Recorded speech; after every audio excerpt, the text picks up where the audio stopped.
graduate level exam and the CLAT examination. So do visit AKS IAS Academy and the website of AKS IAS Academy. About me, I am Sandeep Bhushan and my credentials are: I have 10 years of teaching experience for civil services. I teach international relations and internal security and the analysis of the Hindu newspaper. And this session will certainly help you to crack prelims and mains examinations, because I would be emphasizing on the keywords and the key phrases, and these keywords and key phrases will certainly make you get into the mode of identifying the factual, analytical and also the conceptual questions, which will be very useful for prelims as well as mains examinations. And in regards to the mains examinations, when or while you are imbibing the keywords and the key phrases in your answers, it will certainly help you to score higher marks so that you can have an edge over others. So this session will certainly help you for prelims as well as mains, both for 2020 as well as 2021. And today's session, that is DNA, that is daily news analysis of 5th of October 2020, we will take up. And the quote of the day is: the key to success is to raise your own energy. So definitely make sure that your energy is high, so that your energy will be the key to your success. So do not lose any kind of hope or energy if you certainly want to have success throughout your preparation. And the news what we are taking up today is in the daily news analysis is by the government or the Union Health Minister. Harshavardhan has made it very clear that or he has indicated that 24 crore individuals are likely to be inoculated. So what do you mean by inoculated? It is immunize or vaccinate with a double dose of COVID-19 vaccine by next July 2029. So certainly by July 2029, almost 25 crore of Indian population would be inoculated, that is immunized or vaccinated with a double dose of COVID-19. So this is a very good news by the government, that is the Union Health Minister, that yes, probably the vaccine for the COVID-19 is almost to be ready by the first quarter of 2021. And the states, the Union Health Minister has also made it very clear that states have to be prepared, so that they have to come up with a list by this month end, that what is the priority population groups which are to be vaccinated once the vaccine is ready for the COVID-19. So the Union Health Minister is asking the states also to be ready or to prepare with a list. That is, which list are we talking about? It is a list of the priority population group which are to be vaccinated, and this priority population groups which are or which will be vaccinated might include the frontline health workers, both who are serving for the government and also for the private sector. So it could be the doctors, nurses, paramedicians and then sanitary staff, ASHA workers, surveillance officers and others who are involved in the tracing, testing and treatment of the patients. So these could be the priority population groups. Along, in that it is the frontline health workers who would certainly need the dose, that is the vaccine, to be vaccinated to the frontline workers. And definitely the center is also working on plans. So what are the plans? Plans for building capacities. So these building capacities are to be taken up by the center, and the center is certainly working on the building capacities which are in regards to the human resources and the building capacities in regards to training and supervision, so that building capacity of human resource training and supervision are being taken up at a massive scale, so that they will definitely have a roughly estimation of how much or how many doses are required for 20 to 25 crore people which have to be or who would be administered by the COVID-19 vaccine by next July. So they are going ahead with the entire building capacities that they would estimate that 400 to 500 million doses are required for administering 20 to 25 crore people in India by July 2021.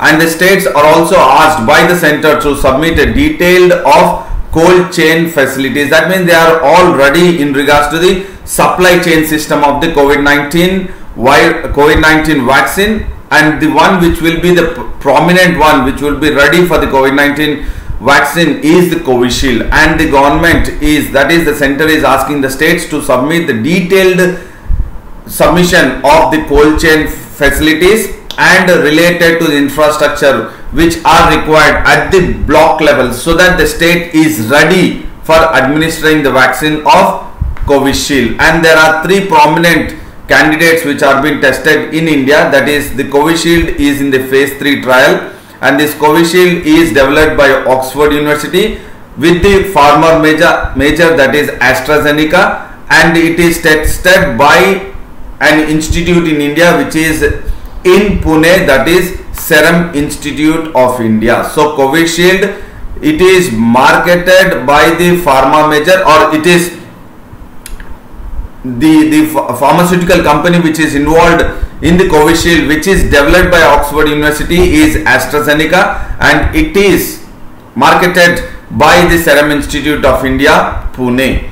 And definitely at least 50 million doses are required, or they should be available in India, and they would be available in India, and the amount which they are expecting per vaccination is rupees 250. So definitely you have, along with this Covishield, you have another two candidates which are also working in regards to the COVID-19 vaccine, that is being tested by Zydus Cadila along with AstraZeneca and Bharat Biotech, but they are in the phase 2 trial. But when you focus in regards to the Covishield, it is in the phase 3 trial. So there is probability that it could be available by the first quarter of 2021, and 20 to 25 crore people would be administered by the Covishield by July 2021.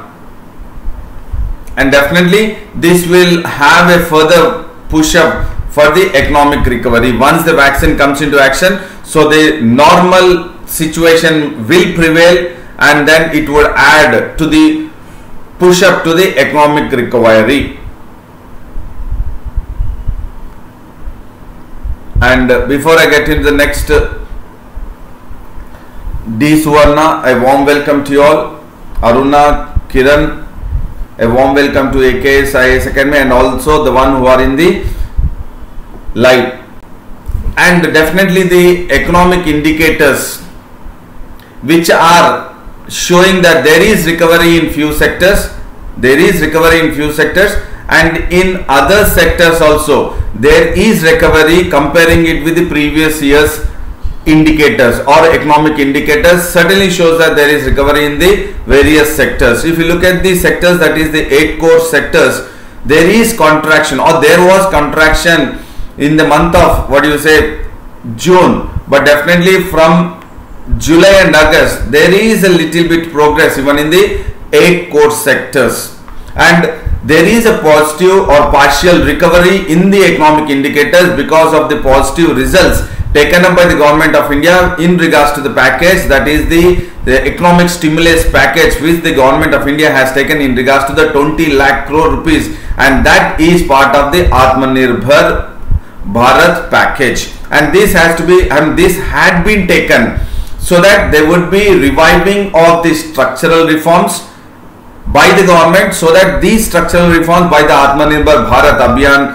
package has combated, or it has effectively handled the downside risk to the short term and medium term growth of the country, which was posed by the COVID-19 pandemic situation. So if you look at here, the 5 pillars of the Atmanirbhar Bharat or the self-reliant is focusing on economy, infrastructure, system, demography and demand. So these are all the one which have been focused or part of the Atmanirbhar Bharat package, which are the 5 pillars for the self-reliant India.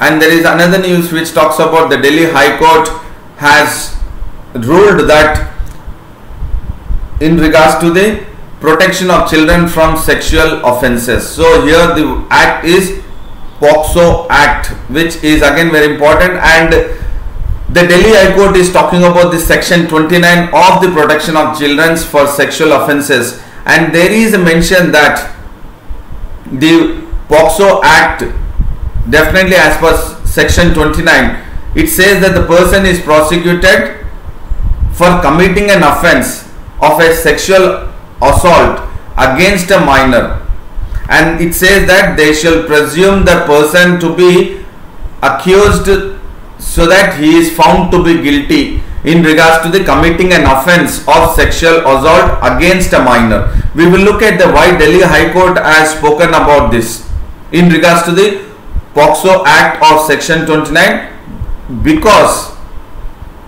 this act or section 29, it triggers and it applies once the trial begins. Please do understand. I will explain it in detail why the Delhi High Court has come up with this section 29 of POCSO Act, saying that the section 29 gets triggered and it applies once the trial begins.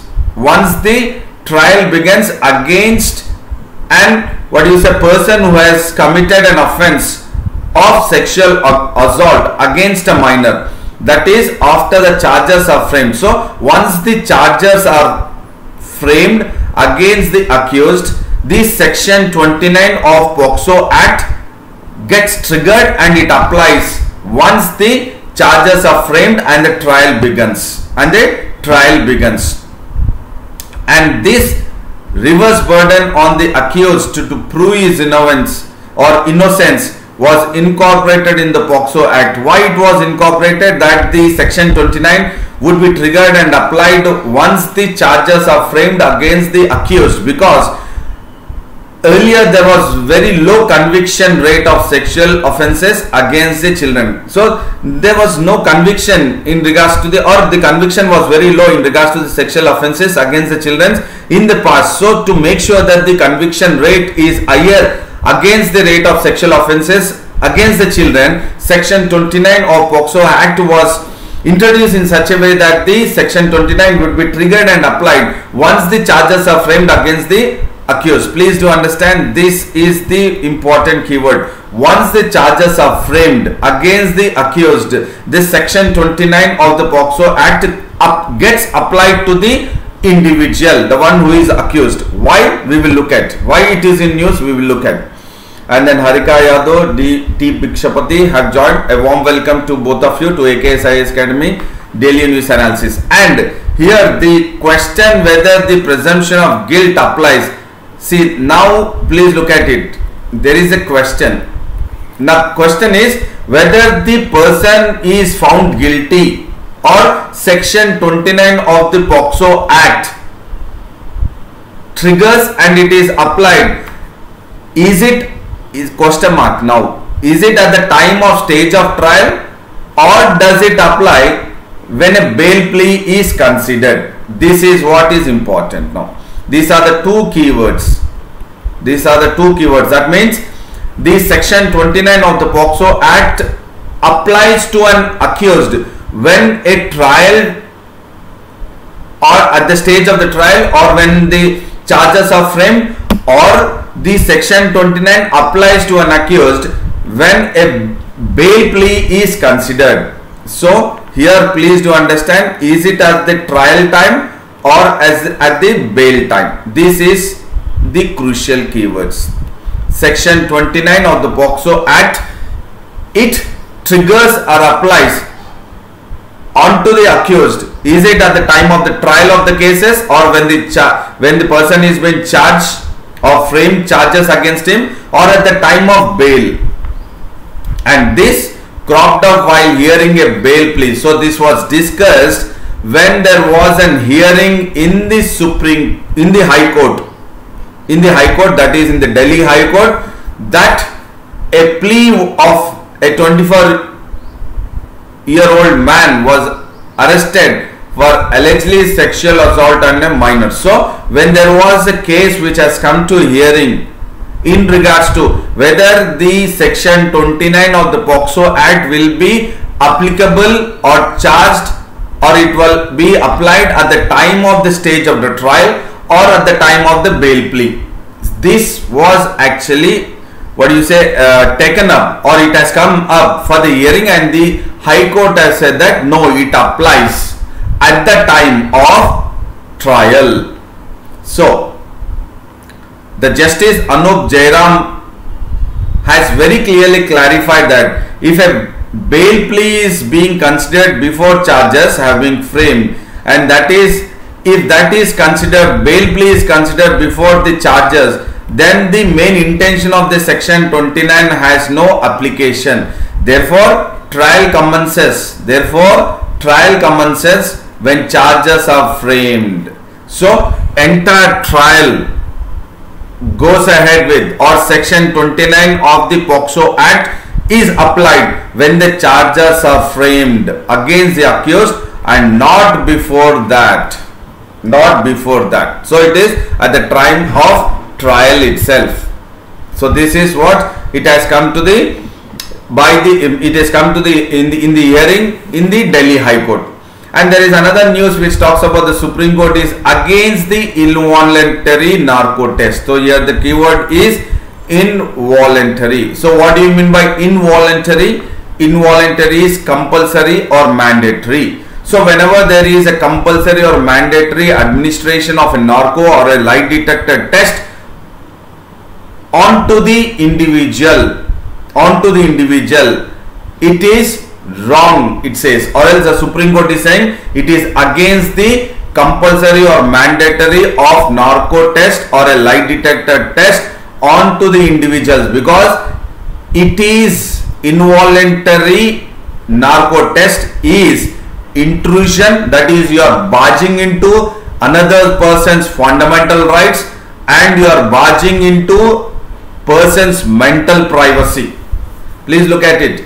Narco test, linking it with the Supreme Court, what it is actually giving, has gone ahead with the judgment. So Supreme Court judgment in 2010. Now we are focusing in regards to the 2010. What in 2010? Why we are focusing in regards to 2010? We will also discuss why it is in news. But in the year 2010, Supreme Court has given a judgment that involuntary, that is compulsory or forcefully or mandatory narco test on the individual is intrusion, that is you are barging into, you are forcefully making a person to go ahead or undergo a narco or lie detector test, which is a person's mental privacy. Why we are now coming ahead with this 2010 judgment is in news now? Because it is significant, because now in Uttar Pradesh, the Uttar Pradesh government wants to subject the same, what do you say, narco test, which is involuntary narco test. Involuntary means compulsory or mandatory narco test on the Hathras rape and murder victims' family members. Please do understand, on the Hathras rape and murder victims' family members, both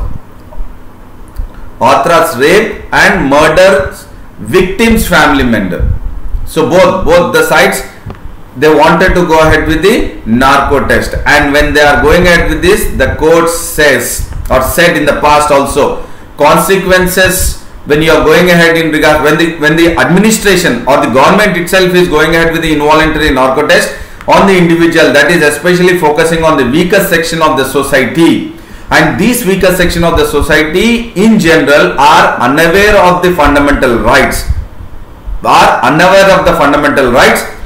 and they are unable to afford any kind of legal advice, and those things can be devastating in the democratic country. So thereby the court says that the individuals, especially of the weaker section of the society, it is against their privacy and you are intruding into it, and because many of the weaker section people in the society are unaware of their fundamental rights and they cannot afford any kind of legal advice, so therefore involuntary narco test by the Uttar Pradesh government would be a devastating one. And not only that, the involuntary narco test also involves abuse, harassment and surveillance, that is which there could be a possibility of the leakage of the video material to the press by the trial of media, and all these tests are definitely in regards to the human dignity and human liberty. So it is privacy, it is against the dignity of an individual, it is against the liberty of an individual, wherein it would have a devastating effect and a long lasting effect onto the individual, especially onto the individual from weaker sections of the society who are really unaware of the fundamental rights, that their dignity, liberty and privacy is protected by the Constitution of India, and they are not in a position to afford any kind of legal advice. So definitely this is a crucial information, or the Supreme Court verdict of 2010, and the Supreme Court is now against the narco or involuntary narco test, and the apex court has held, that is the Supreme Court has held, and individuals' decisions to make a statement in the product of private choice. So when we are talking about the involuntary narco test or narco test, it is a private choice, and when it is a private choice, that means a person would, whether he or she would go or undergo a narco or a lie detector test, there should be no scope for any other individuals to interfere in such autonomy. So it is an autonomy, it is a dignity, and it is liberty, and it is privacy. Please do understand, autonomy, liberty, dignity and privacy So all this would be at a devastating, or the fundamental rights of the weaker sections would be, what you said, just left to the government, any government. And this judgment was in regards to the Selvi versus State of Karnataka, and in that the court has, or else the judgment has observed that involuntary administration. What is involuntary? I said it is wherein you are making it compulsion or mandatory, of the scientific test, that is the narco test or lie detector test, was sufficient to constitute a custodial environment. So you are creating a custodial environment, and it amounts to what? Restraint on personal liberty. So you are restraining on the personal liberty by involuntarily administering the scientific test, that is the narco or lie detector test. So thereby the Supreme Court is against the narco test or involuntary narco test which is being taken up, or which is by the Uttar Pradesh government in regards to the Hathras rape case, and the law disapproves involuntary testimony, disapproves, because it is against the privacy, and forceful interference with a person's mental process is not provided under any statute. This is very important for your better understanding. So this forcible interference or involuntary administration onto the person's mental process is not at all provided under any statute in India. And in most certainly the conflict with right against self-incrimination is also was authored by the then Chief Justice of India, that is K.G. Balakrishnan. So therefore the 2001 judgment, that is Selvi versus State of Karnataka, and then also the Supreme Court now, which is saying that it is against the involuntary judgment or involuntary action which is being taken up by the Uttar Pradesh government in regards to the administration of narco and lie detector tests. So this is very, very important observation of the Supreme Court judgment of 2010, and now the apex court is against the involuntary narco test, which is, there are reports that the Uttar Pradesh government wants to subject the Hathras rape and murder victims' family members to undergo the narco test. And there is another news which talks about Jawan killed in Arunachal Pradesh, ambush in the sense it is attack by whom it is unknown, but there is an attack onto the Jawans, and because of this they are suspecting that extremists were part of this ambush or attack, and wherein one army personnel or else Assam Rifles Jawan has been killed in an ambush in the Changlang district of Arunachal Pradesh. And there was another incident also wherein there was and Jawan who was injured seriously at an headlong village in a Jairampur police station limit. And when we are looking at this, no group has taken responsibility in regards to the ambush or attack onto the water tank of the army or army water tank. But the district officials and the security forces are suspecting that there could be this ambush could be the work of the United Liberation Front of Assam, that is ULFA I independent, or it could be the work of NSCN-K. NSCN is National Socialist Council of Nagaland, which was headed by K means Kaplan, the name of the person, because NSCN was divided into two groups, NSCN IM Isaac and Mua, and NSCN K. K is Kaplan, the name of the person, K and IM. So now the extremists or a group which the district officials and the security forces also suspect is that NSCN might be part of it. Why we have to look at this news? Because of the GS paper 3 internal security. A water tank of 19 Assam rifles was under attack by the suspected extremists, and we have seen that NSCN-K militants have also attacked. A similar kind of situation has taken place onto the Assam Rifles water tank in 2019 in Mon districts, wherein 2 were killed there. So this is very important information in regards to the internal security that is focusing on the terrorist or militant groups in northeastern states, ULFA and NSCN-K, NSCN-IM. And there is another news which talks about Z pitches for closer ties with Bangladesh. This is again in regards to the international relations, wherein Chinese president is very much focused in regards to the closer ties with Bangladesh, and he wanted to push the BRI, Belt and Road Initiative. So definitely Xi Jinping is ready to have a better alignment and have a very strategic importance to be given to Bangladesh in regards to promoting the construction of a multi-dollar or multi-billion-dollar initiative, that is Belt and Road Initiative, so that the strategic partnership of both the countries, that is China and Bangladesh, would reach at a new height. So definitely Xi Jinping is wanting to have a better or a strategic partnership to take up at a new heights because of the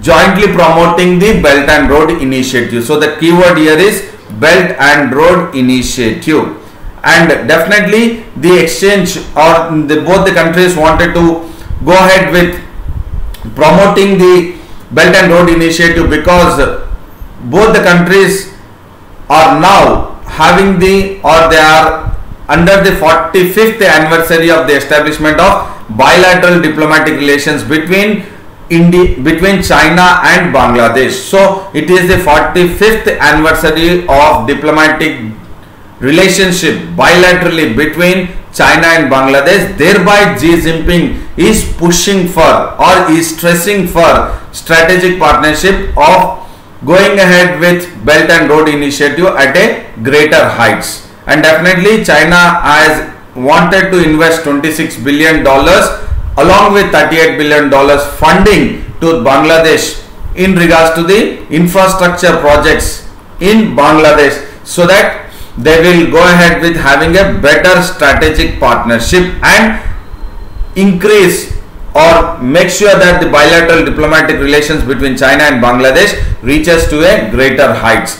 And China has also offered zero tariff treatment to almost 97% of Bangladesh exports. So again, if you look at this, definitely it is a kind of a message being sent to India that the neighboring countries of India are being made sure by China to be attracted into its fold, and definitely it has given 97% zero tariff treatment, so that all of them, or else almost 3,000 are duty free products which can enter into, or Bangladesh exports into China. So definitely Bangladesh will drift towards China, and BRI seeks to build, that is Belt and Road Initiative would certainly want to increase, or certainly wanted to increase the building of construction of rail, maritime and road links, especially from Asia to Europe and further to Africa. Why? So that they can revive the ancient Silk Road trading routes. So this is the Belt and Road Initiative, which is the most important initiative taken up by, or the project taken up by Xi Jinping itself, and he wanted to go ahead with having the connectivity from Asia to Europe through rail, maritime and also road links further to Europe, Asia, Europe, and then further to Africa also, wherein it will revive the ancient Silk Road trading route. And if you look at, China has also sent its medical team to Bangladesh during the coronavirus time, and then Bangladesh is also part of many countries taken up by China in regards to the clinical trials of China going ahead with its vaccine.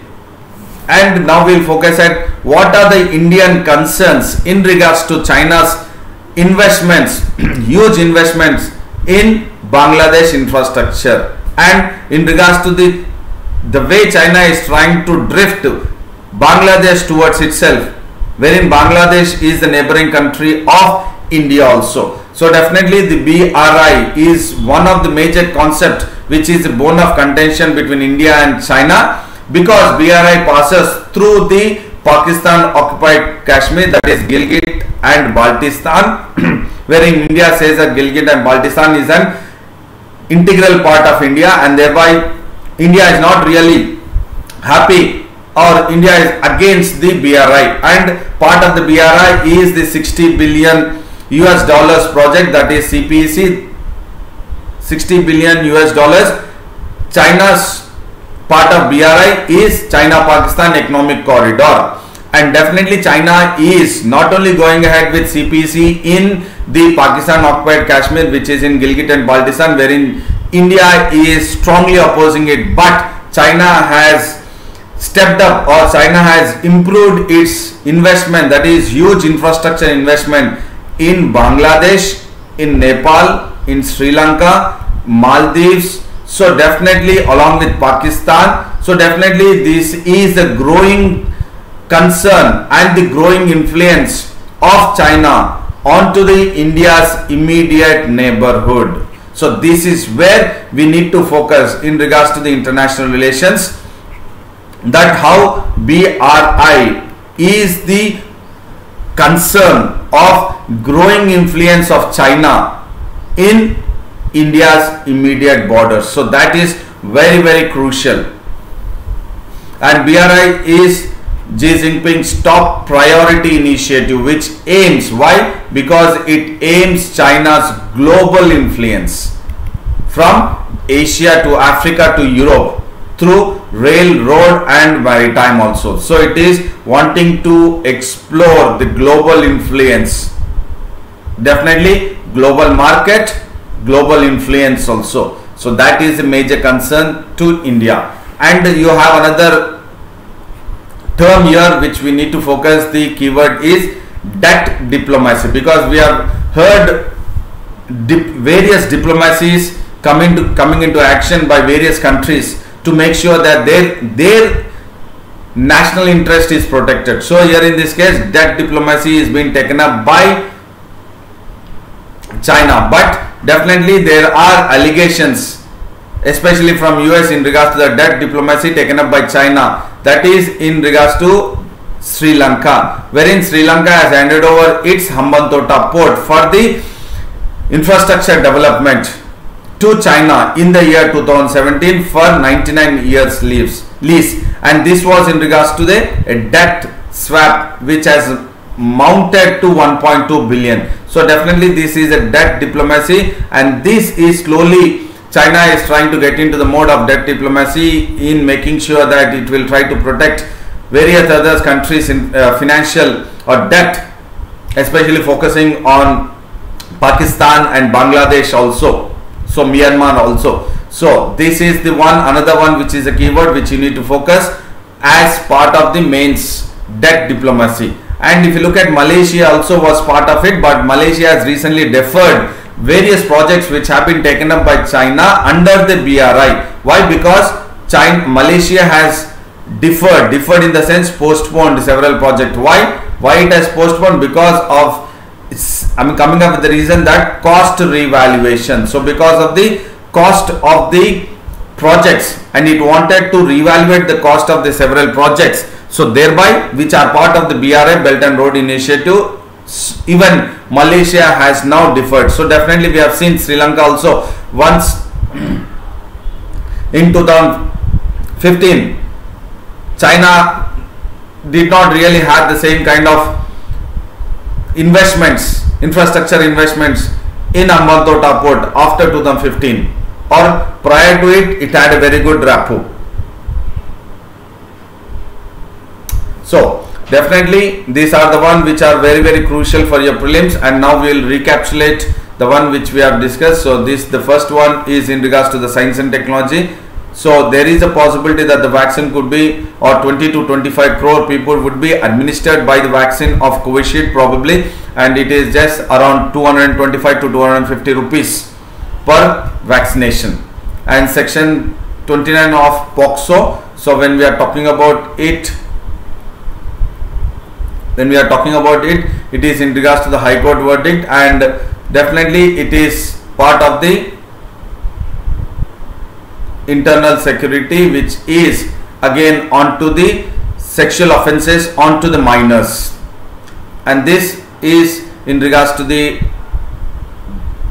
dignity of the person, talking about dignity, liberty, privacy of a individual also, wherein the Supreme Court is against the involuntary narco test, and we have looked at the 2001 judgment. And this again we have looked at in regards to internal security, wherein the several extremists are being part of the making or creating violence and then turning against the security personnel in northeastern states.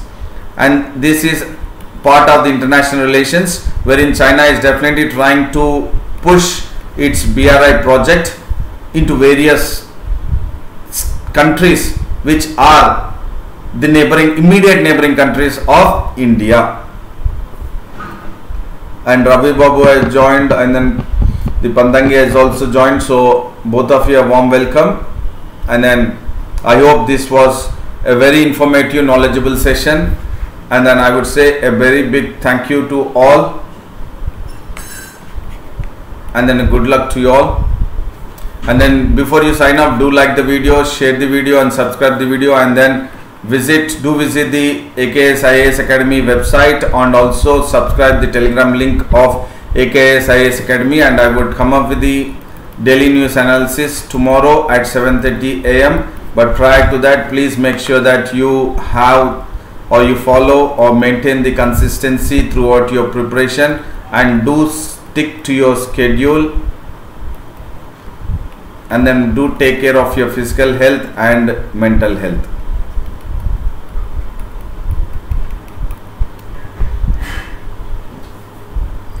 And then see you tomorrow at 7:30 AM.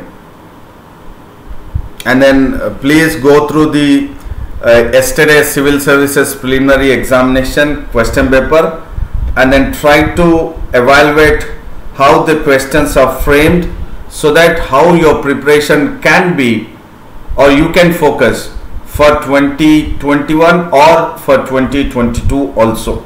So thank you very much. See you tomorrow.